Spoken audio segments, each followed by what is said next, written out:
The dust storm that swept through Trinidad, Colorado in the autumn of 1875 nearly took Lillian Grayson's life. But it was the mysterious cowboy who pulled her from the wreckage of her overturned wagon that truly changed it forever. She hadn't planned on staying in this rugged frontier town, hadn't expected to find herself face to face with the most frustrating, handsome, and infuriating man she'd ever encountered. As she regained consciousness in his arms, her vision clearing to reveal piercing blue eyes filled with concern, she had no way of knowing that this man would become both her salvation and her greatest challenge. "You're going to be all right, madam," he said, his voice a low, reassuring rumble as he cradled her head. "Name's Wade Owens, town doctor's just down the road." Lillian had come west with dreams of independence, of escaping Boston's suffocating society, and her father's plans to marry her off to a business associate. At 23, she had inherited enough money from her late grandmother to start fresh, to build something of her own. Trinidad was supposed to be just a stop on her journey to California, but fate, it seemed, had other plans. The doctor had insisted she rest for at least a week. Her wagon was beyond repair, and most of her belongings had been scattered to the winds.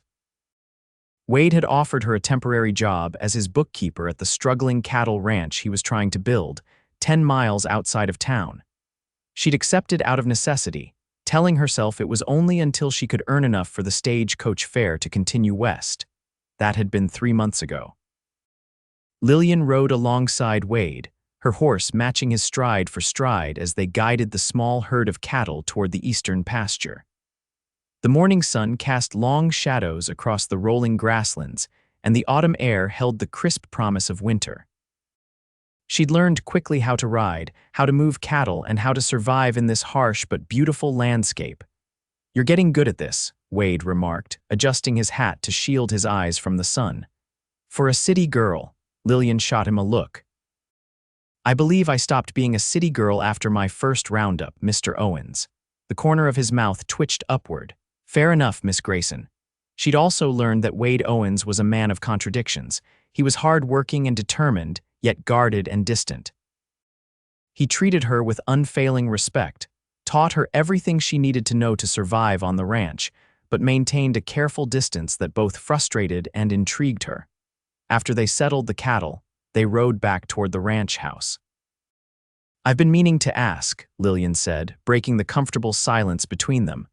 "What made you stop that day? During the storm, most men would have kept riding." Wade was quiet for so long that she thought he might not answer. "I know what it's like to be alone when trouble hits," he finally said. "No one should face that if they don't have to."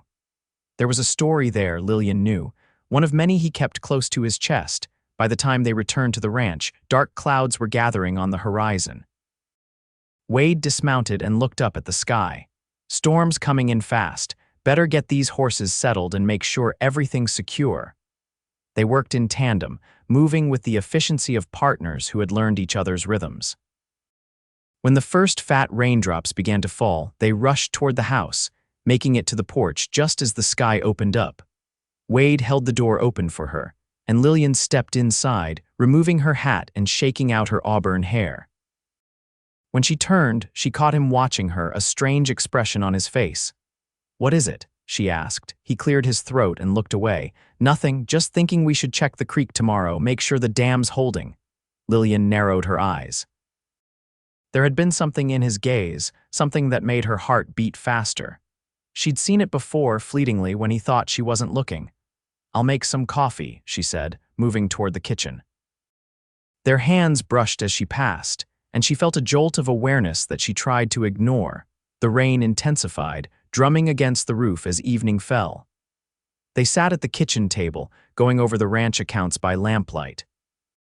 Wade had built this place from nothing over the past 2 years, pouring every penny and ounce of strength into making it work.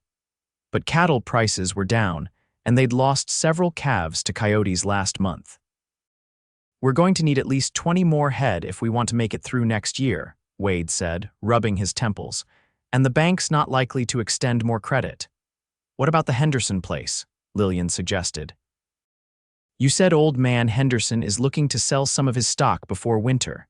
Wade looked up at her, his expression thoughtful. That might work. He owes me a favor after I helped with his barn raising last spring. I could go into town tomorrow, speak with him, Lillian offered. I've been keeping the accounts. I know exactly what we can afford. Wade asked, his voice soft. Lillian felt heat rise to her cheeks. I only meant I know what you meant, he said, his tone unreadable. He closed the ledger book. You've been a big help, Lillian, more than I expected.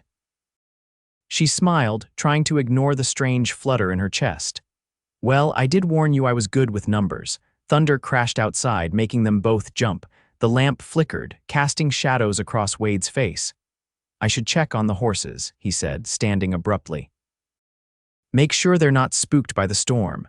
Lillian watched him go, pulling on his slicker and hat before heading back into the rain. She sighed, resting her chin in her hand. Wade Owens was a puzzle she couldn't quite solve. Sometimes she caught him looking at her in a way that made her wonder if he felt the same inexplicable pull she did. Other times, he was all business, treating her like nothing more than an employee. It didn't help that they were alone out here most of the time. The ranch hands Wade usually hired during busier seasons had moved on to other work for the winter months. It was just the two of them, working side by side day after day, sharing meals and conversations by the fire each evening. Lillian had found herself thinking about him in ways that were decidedly unprofessional. She admired his strength, his quiet determination, the way his eyes crinkled at the corners when he smiled.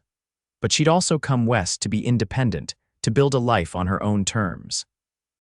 Getting tangled up with an employer with any man wasn't part of her plan.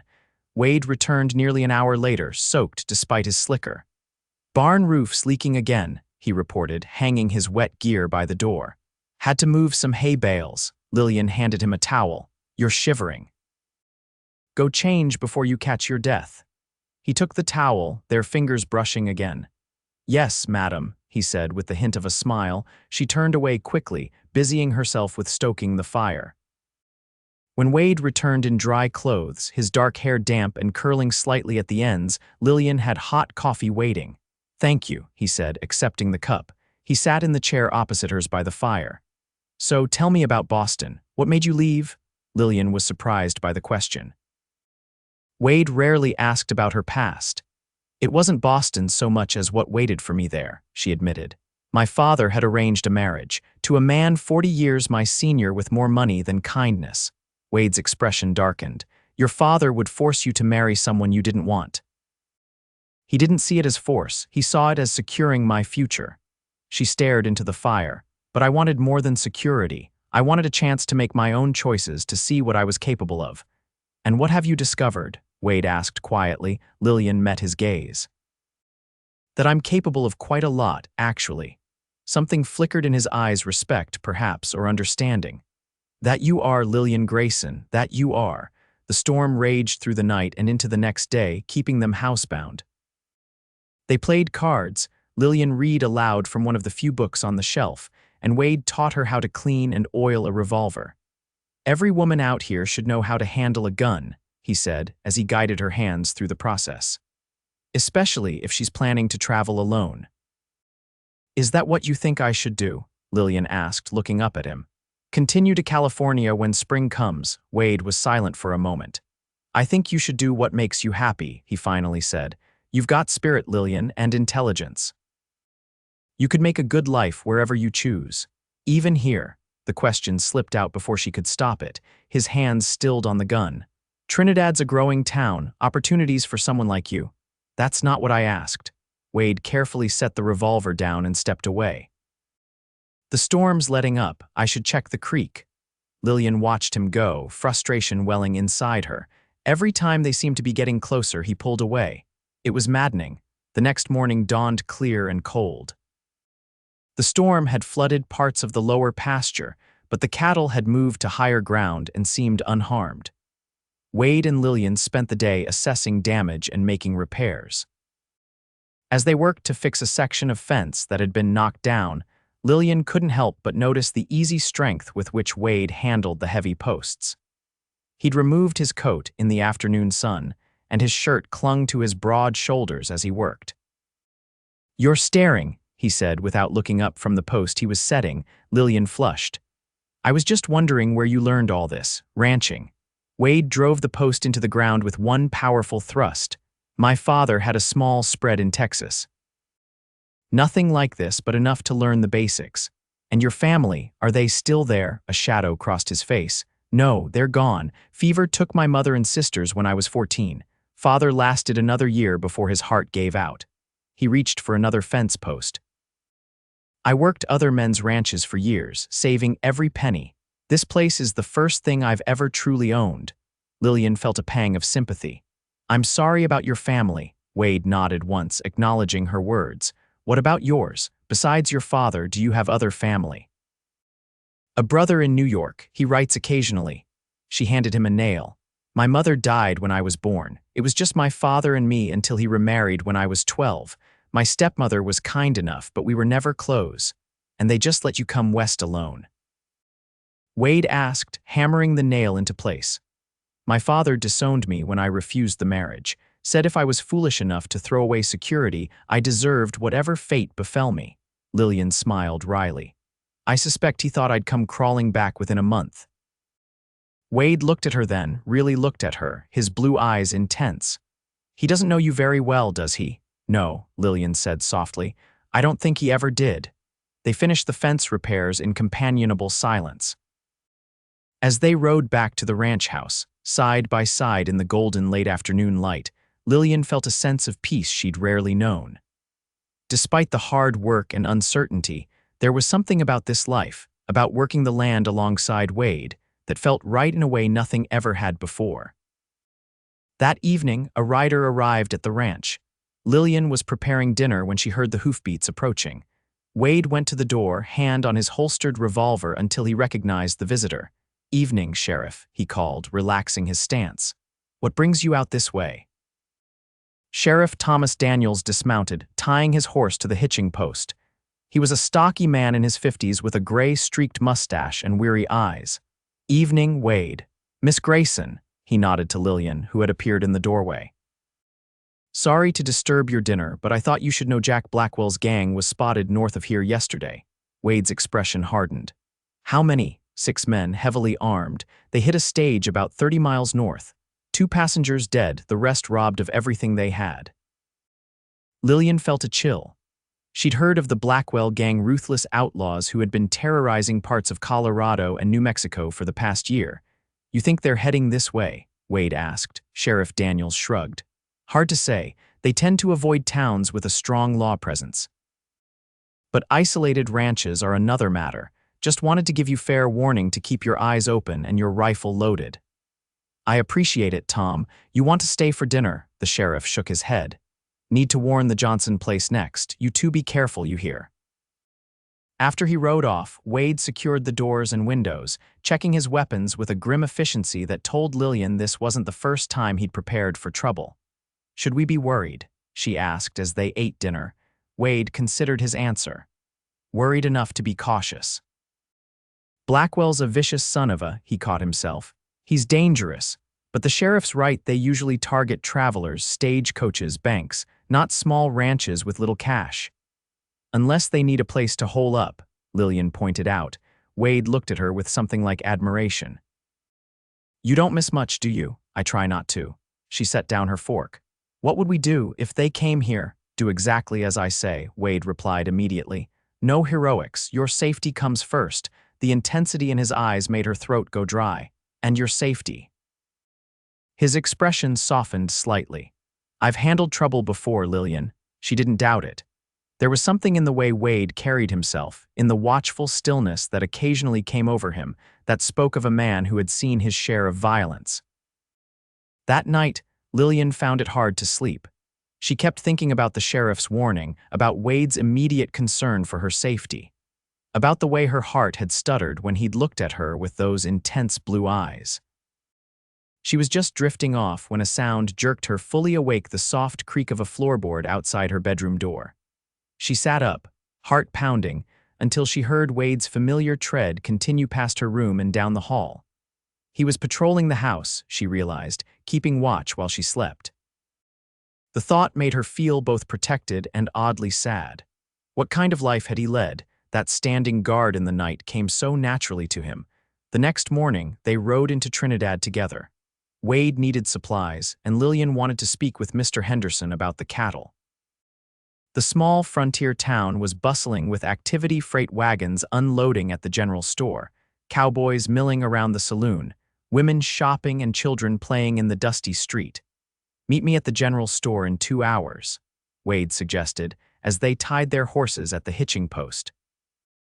"And Lillian," he hesitated, "stay where there are people, just in case." She nodded, understanding his concern. "I'll be careful." Lillian made her way to Henderson's office near the bank. The cattle dealer was pleased to see her, and they negotiated a fair price for 15 head to be delivered the following week. As she left his office, she decided to stop by the mercantile to look for some fabric. Her dresses were showing signs of wear, and while she had adapted to wearing trousers for ranch work, she still preferred a dress for town visits. She was examining a bolt of blue cotton when a familiar voice called her name. "Miss Grayson, is that really you?" Turning, she found herself face to face with Edward Pierce, a businessman from Boston who had often dined at her father's table. He was expensively dressed, his round face showing surprise and delight. "Mr. Pierce," she said, composing herself, "what brings you to Trinidad?" "Railroad business," he replied, removing his hat. "But imagine my shock seeing you here of all places. Your father will be most relieved to know you're alive and well. He's been quite concerned." Lillian doubted that very much. "How fortunate for him that you can deliver the news." Pierce stepped closer. "You look different, Miss Grayson. Frontier life appears to agree with you." There was something in his tone that made her uncomfortable. Before she could respond, a large hand settled gently on her shoulder. "Everything all right here, Lillian?" Wade's deep voice was friendly enough, but there was steel beneath it. "Perfectly fine," she said, relieved to see him. "Mr. Pierce, this is Wade Owens. Wade, this is Edward Pierce from Boston, an acquaintance of my father's." The two men sized each other up. Pierce was the first to extend his hand. "Pleased to meet you, Mr. Owens. Are you Miss Grayson's protector out here in the wilderness?" Wade's jaw tightened as he shook the man's hand. "We're partners." "Partners?" Pierce's eyebrows rose. "How progressive." Lillian stepped slightly closer to Wade. "Mr. Owens owns the ranch where I'm currently employed. We're business partners of a sort." "I see." Pierce's gaze flicked between them, clearly not believing it for a moment. "Well, I'm staying at the hotel for several days. Perhaps we might have dinner." "I'd love to hear how a Boston debutante ended up in Colorado territory." "That's kind of you, but we have ranch matters to attend to," Lillian said smoothly. "If you'll excuse us." Outside the mercantile, Wade's expression was thunderous. "Who exactly is that man to you?" "No one of importance," Lillian assured him. "A business associate of my father's, one of many who came to dinner and looked at me like I was part of the acquisition." Wade's eyes darkened. "He looked at you like that just now." "I noticed," she said dryly, "and it doesn't bother you." Lillian stopped walking to look up at him. "Of course it bothers me, but I'm used to men looking at me and seeing only what they want. It's refreshing when someone sees me for who I actually am." Something shifted in Wade's expression, a softening around his eyes. But before he could respond, Sheriff Daniels approached them with quick strides. "Wade, Miss Grayson, glad I caught you." His expression was grave. "Just got word Blackwell's gang hit the Miller Ranch last night, took everything of value, killed 2 ranch hands who tried to stop them." Wade swore under his breath. "The Millers, shaken but unharmed, they hid in the root cellar." The sheriff lowered his voice. "The gang was asking about other ranches in the area. Your name came up." Lillian felt cold despite the warm day. Why would they ask about Wade? The two men exchanged a look that told her there was more to this story. "You want to tell her, or should I?" the sheriff asked. Wade sighed, running a hand through his hair. "Blackwell and I have history before I came to Trinidad." "What kind of history?" Lillian asked. "The kind that gets people killed," Wade said grimly. "I was a deputy marshal in New Mexico Territory for 3 years. Blackwell was building his gang, causing trouble. I was part of a posse that tracked them after they robbed a bank in Santa Fe. We caught up to them at a canyon outside town." "What happened?" Lillian asked, though she suspected she knew. "There was a shootout. I killed Blackwell's brother." Wade's expression was flat. Jack got away with 2 bullets in him, swore he'd find me someday and return the favor. Lillian stared at him, pieces falling into place. The way Wade always seemed alert, how he checked his weapons nightly, why he sometimes woke before dawn from what she had assumed were nightmares. "You never said you were a lawman," she said quietly. "It wasn't something I wanted to bring with me," Wade replied. "I came here to start fresh. Build something that wasn't about hunting men or killing them." Sheriff Daniels cleared his throat. "Well, it appears the past has found you anyway. I'm gathering a posse to go after Blackwell, but it'll take time. In the meantime, you two should head back to the ranch and prepare." "They could show up anytime," Wade nodded, his expression resolute. "We'll be ready." They finished their business in town quickly after that, loading supplies and heading back to the ranch before noon. The ride was tense, both of them scanning the horizon for signs of trouble. "You should have told me," Lillian said as they neared the ranch. "Would it have changed anything?" Wade asked. She considered this.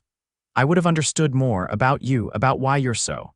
She searched for the word. "So what?" he prompted. "Guarded," she finally said. "Like you're waiting for something to go wrong." Wade was quiet for a moment. "In my experience, something usually does." They reached the ranch without incident, but the sense of foreboding remained. Wade immediately began preparations, moving extra ammunition and supplies to the storm cellar, boarding up the most vulnerable windows, bringing the horses into the barn where they would be less visible. As night fell, he showed Lillian a hidden compartment beneath a floorboard in the pantry. "If there's trouble and we get separated, there's a revolver, ammunition, and some money here, enough to get you to safety." "I'm not leaving you," she said firmly. Wade gripped her shoulders, his expression intense. "Listen to me. If Blackwell shows up, this isn't about the ranch or robbery. It's about vengeance. He'll kill anyone in his way without hesitation. All the more reason we stick together," Lillian insisted. "Lillian." His voice softened. "I couldn't bear it if something happened to you because of my past."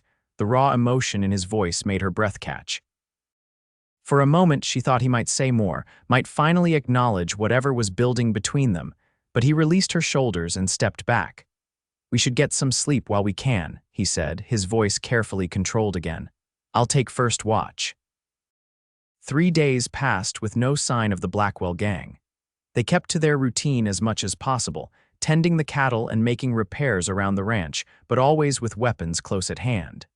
Each night, they took turns keeping watch, though Wade insisted on taking the longer shifts. On the 4th morning, Lillian woke at dawn to find Wade already up, staring out the kitchen window with a cup of coffee in his hand. "Anything?" she asked, coming to stand beside him. He shook his head. "Maybe they've moved on. The sheriff sent word yesterday that they robbed a freight wagon near Raton Pass." "That's good news, isn't it?" Wade didn't look convinced. "Maybe." After breakfast, they rode out to check on the cattle. The day was crisp and clear, the mountains to the west standing sharp against the blue sky. As they crested a hill overlooking the eastern pasture, Wade suddenly raised his hand, signaling Lillian to stop. "What is it?" she asked, keeping her voice low. He pointed toward a stand of cottonwoods near the creek. "Smoke. Too small for a wildfire, too controlled."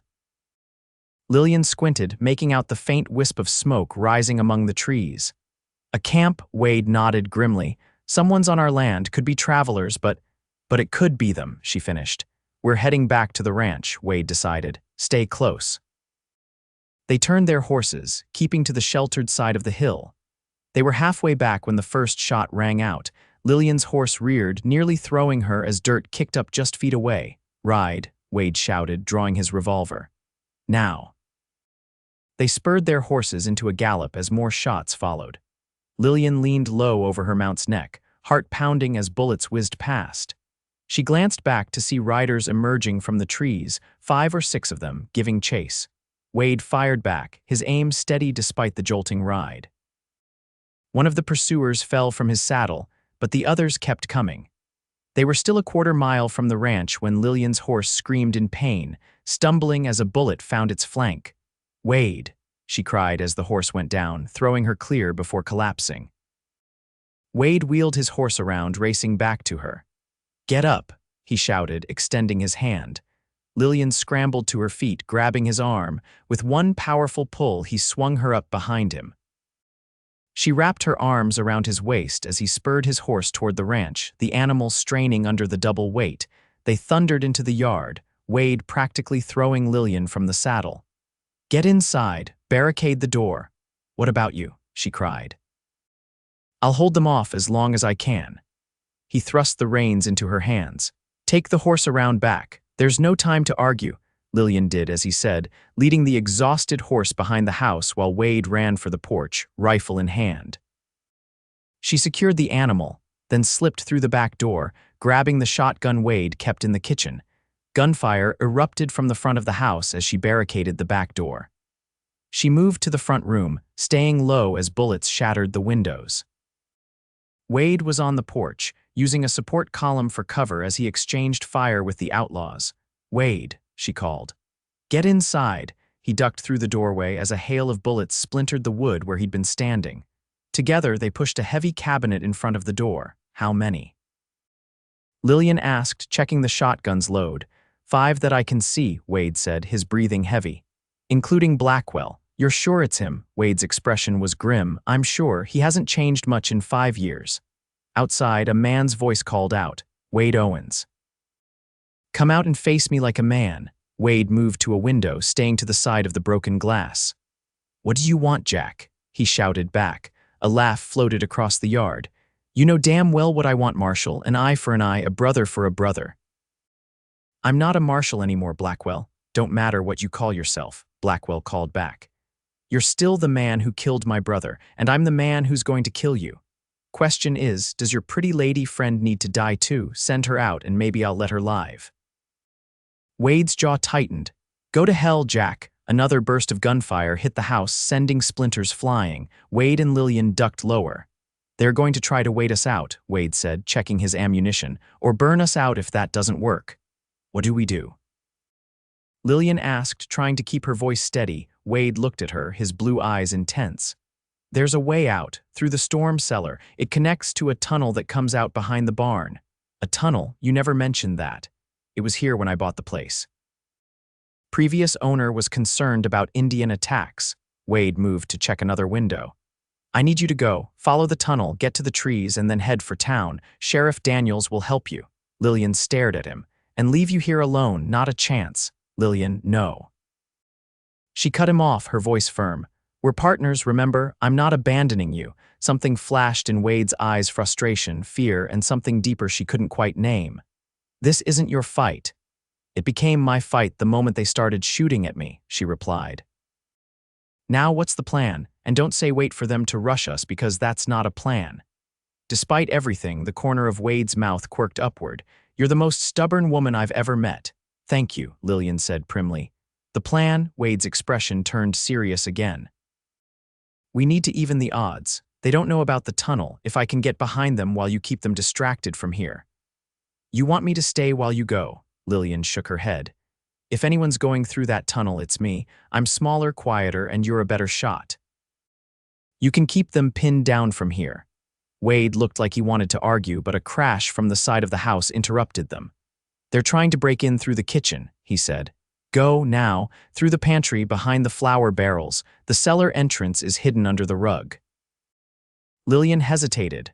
"Wade, go," he said, more gently this time. "I'll keep them busy." "But Lillian," he caught her arm as she turned to go, "if something happens to me, don't try to help, just run." She looked up at him, at the face that had become so dear to her. "I'll be back with help," she promised. Then, on impulse, she stood on tiptoe and pressed a quick kiss to his cheek.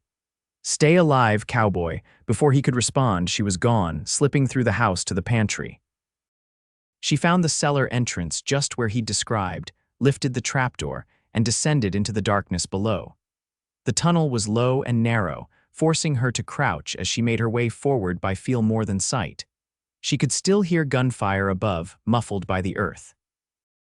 The sound drove her faster, her heart pounding with fear not for herself, but for Wade, alone in the house against 5 armed men. After what seemed like an eternity, the tunnel began to slope upward. She found a wooden ladder at the end, leading to another trapdoor. Pushing it open cautiously, Lillian emerged behind a cluster of boulders about 50 yards from the barn.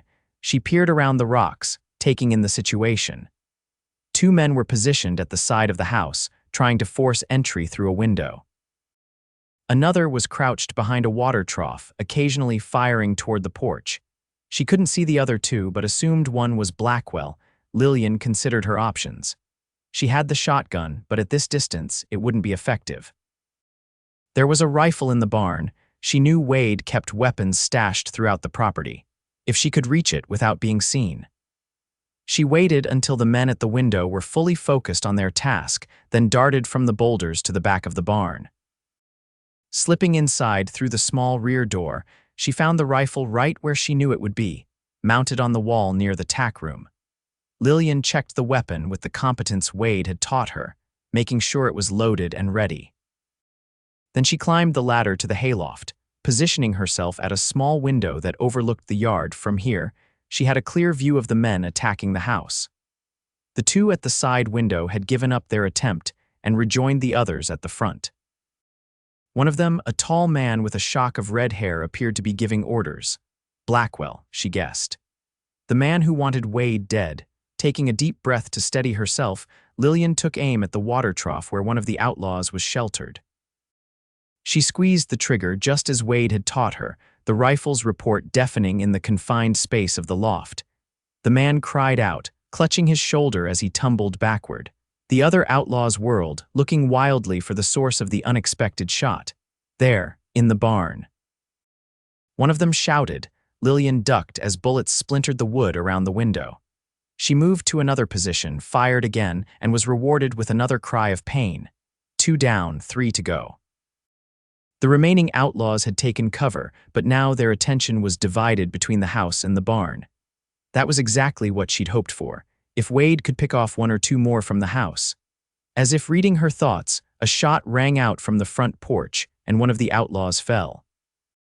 The red-haired man Blackwell shouted in rage, firing wildly at the house. "You're dead, Owens, you hear me? Dead." Lillian took aim at him, but he was moving too erratically, darting between cover.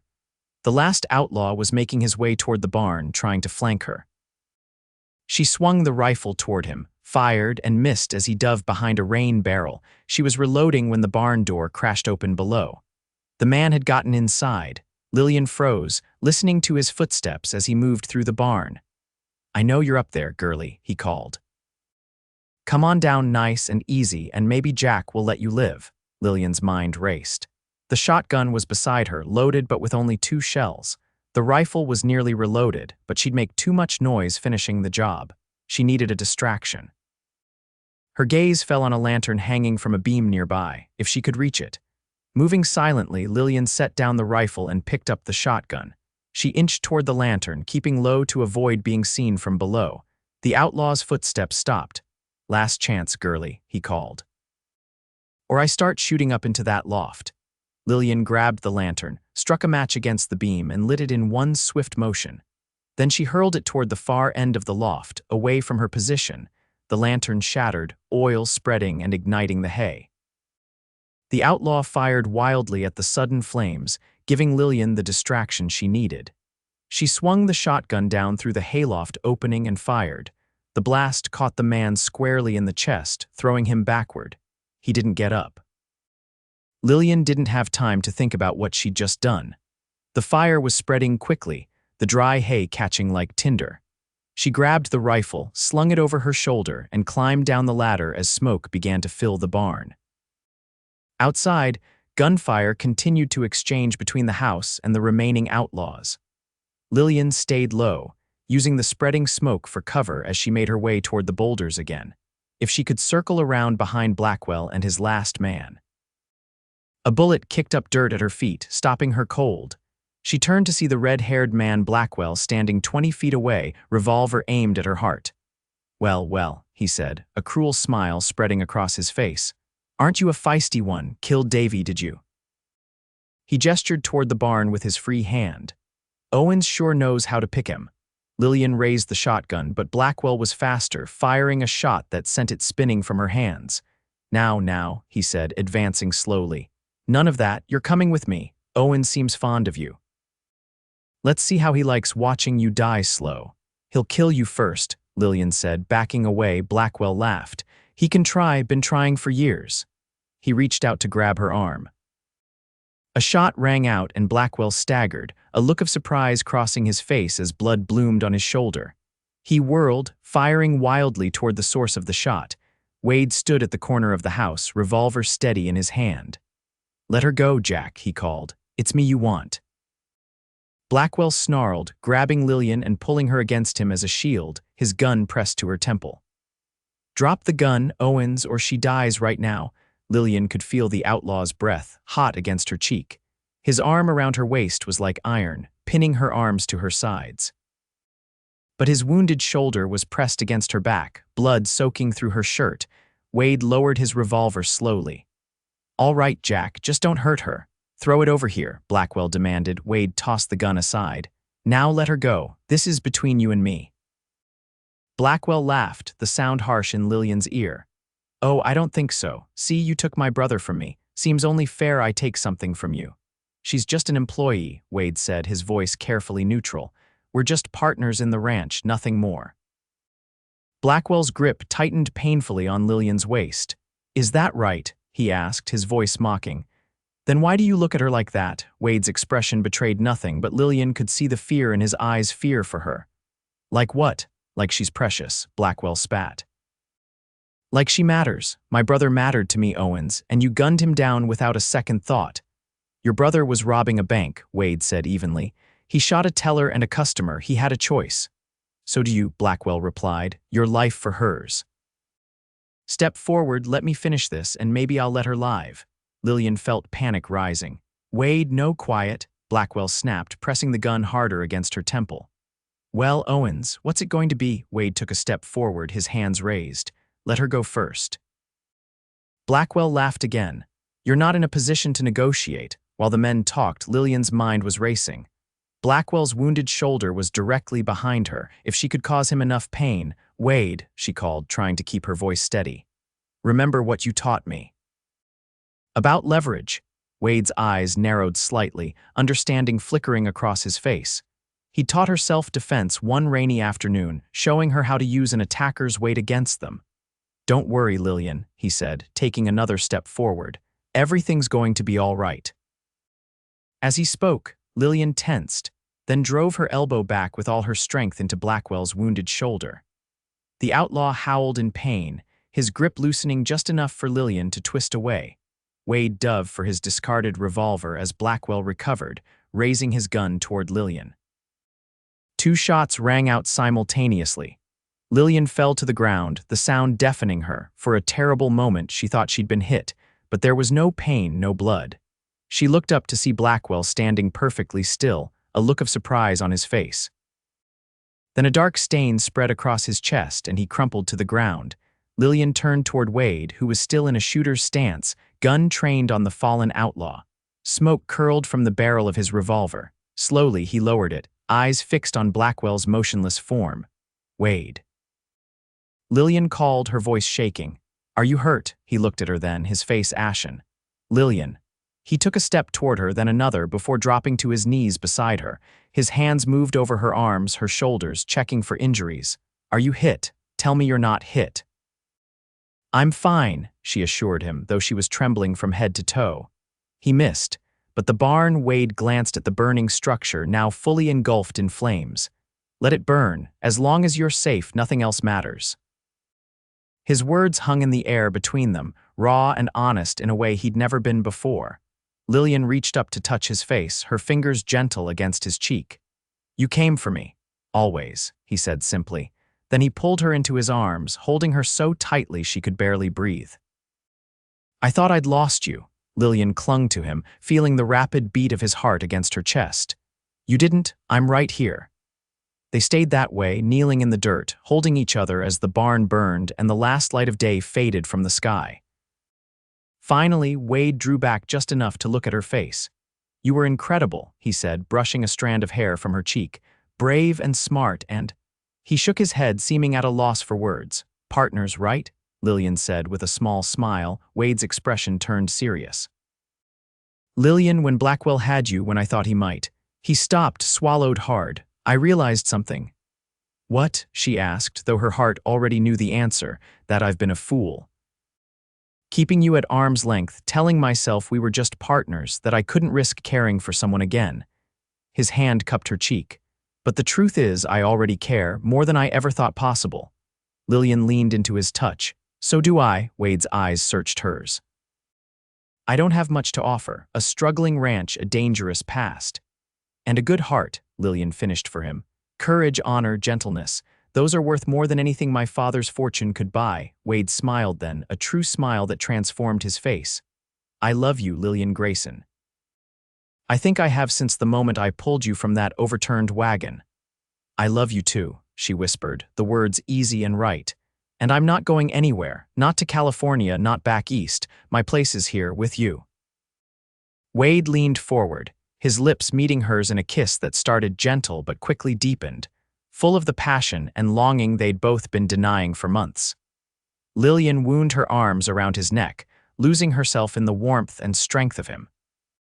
When they finally broke apart, breathless, the sound of approaching horses made them both tense. But it was Sheriff Daniels and a posse of townsmen, drawn by the smoke from the burning barn. Wade, Miss Grayson, the sheriff called, dismounting quickly. Good Lord, what happened here? Wade helped Lillian to her feet, keeping an arm around her waist. Blackwell's gang found us, he said simply. It's over now. The next few hours were a blur of activity. The posse helped extinguish what remained of the barn fire, collected the bodies of the outlaws, and tended to the wounded one Lillian had shot in the shoulder. Sheriff Daniels took statements from both Wade and Lillian, nodding with grim satisfaction when they described how Blackwell had died. Been after that devil for years, he said. You've done the territory a service, both of you. It was well past midnight when they finally had the ranch to themselves again. The house had survived mostly intact, though several windows would need replacing. They sat together at the kitchen table, sharing a bottle of whiskey neither of them really wanted but both felt they needed. What happens now? Lillian asked, her hand finding Wade's across the table. He intertwined their fingers with his. We rebuild, the barn first. Then maybe expand the herd if Henderson still has those cattle for sale. I meant with us, she clarified, though she smiled at his practical answer. Wade's thumb traced circles on the back of her hand. Well, I was thinking we might ride into town tomorrow, see if the preacher's available. Lillian's breath caught. Are you asking me to marry you, Wade Owens? Not very romantically, he admitted with a rueful smile. But yes, I love you, Lillian. I want to build a life with you, right here if that's what you want too. It is, she said simply. More than anything. His smile broadened. Is that a yes? Yes, Lillian laughed, joy bubbling up inside her despite the exhaustion and terror of the day.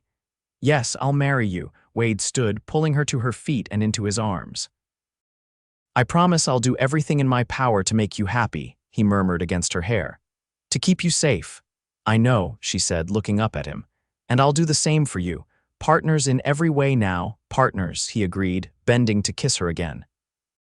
They were married a week later in Trinidad's small church. The town turned out in force, partly out of curiosity to see the couple who had taken down the notorious Blackwell gang, but mostly out of genuine affection. Wade and Lillian had earned the respect of their neighbors through hard work and courage. Sheriff Daniels stood as Wade's best man. Mrs. Henderson, the cattle dealer's wife, helped Lillian with a simple but beautiful white dress. Edward Pierce was nowhere to be seen, having departed on the eastbound stage the day after his encounter with Lillian in the mercantile. As they exchanged vows, Lillian looked up into Wade's blue eyes and saw all the love and promise she'd ever hoped for. When the preacher pronounced them man and wife, Wade swept her into his arms and kissed her so thoroughly that several of the church ladies fanned themselves, and the men whooped with approval. The ranch flourished under their joint care. With the reward money from Blackwell's capture, they rebuilt the barn larger than before and expanded their herd. Wade's experience and Lillian's head for business proved to be a powerful combination. A year after their wedding, their first child was born, a daughter they named Sarah, after Wade's mother. She had her father's blue eyes and her mother's determination. 2 years later, she was joined by a brother, William. One evening, as the sun set over the mountains, Wade found Lillian on the porch, watching their children play in the yard. He slipped his arm around her waist, pulling her close against his side. "Happy?" he asked, pressing a kiss to her temple. Lillian smiled up at him, the love of 7 years still strong and vibrant between them. "Completely, you, more than I ever thought possible." Wade's gaze turned to their children, then back to her face.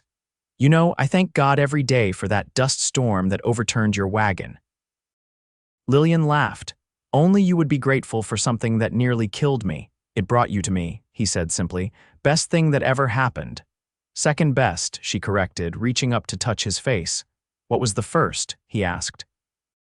Lillian smiled, remembering that day amid danger and fire when truth had finally broken through their careful barriers.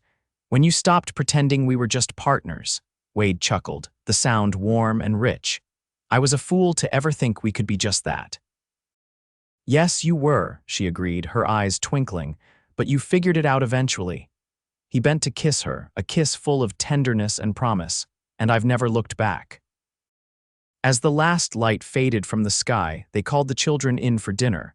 Walking hand in hand into the home, they'd built together a home founded on partnership, strengthened by courage, and sustained by love.